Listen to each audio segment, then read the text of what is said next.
മധ്യ പടിഞ്ഞാറൻ ബംഗാൾ ഉൾക്കടലിനും പടിഞ്ഞാറൻ ബംഗാൾ ഉൾക്കടലിനും മുകളിലായി തീവ്ര ന്യൂനമർദ്ദം സ്ഥിതി ചെയ്യുന്നതിന്റെ ഫലമായാണ് സംസ്ഥാനത്ത് മഴ കനക്കാൻ സാധ്യത.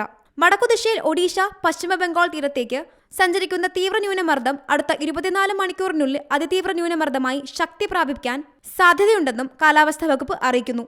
തുടർന്ന് പടിഞ്ഞാറ് വടക്കു പടിഞ്ഞാറ് ദിശയിൽ നീങ്ങി നാളെ ഒഡീഷയ്ക്കും പശ്ചിമ ബംഗാളിന് ഇടയിൽ കരയിൽ പ്രവേശിക്കാൻ സാധ്യത.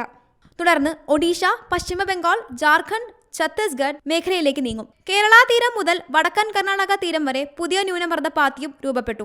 ഇതിന്റെ ഫലമായി കേരളത്തിൽ അടുത്ത 7 ദിവസം വ്യാപകമായി നേരിയതോ ഇടത്തരമോ ആയ മഴയ്ക്ക് സാധ്യതയുണ്ട്. ഇതിന്റെ ഭാഗമായി ചില ജില്ലകളിൽ മഴ മുന്നറിയിപ്പ് പ്രഖ്യാപിച്ചിട്ടുണ്ട്.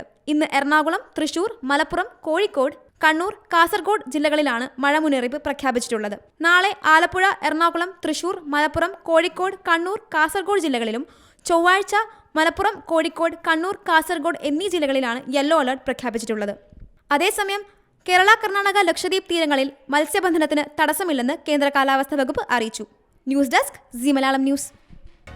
പുതിയ വാർത്തകളും വിശേഷങ്ങളും ഇനി വിരൽ തുമ്പിൽ. എല്ലാ ഡിജിറ്റൽ പ്ലാറ്റ്ഫോമുകളിലും ഇപ്പോൾ സി മലയാളം ന്യൂസ് ലഭ്യം.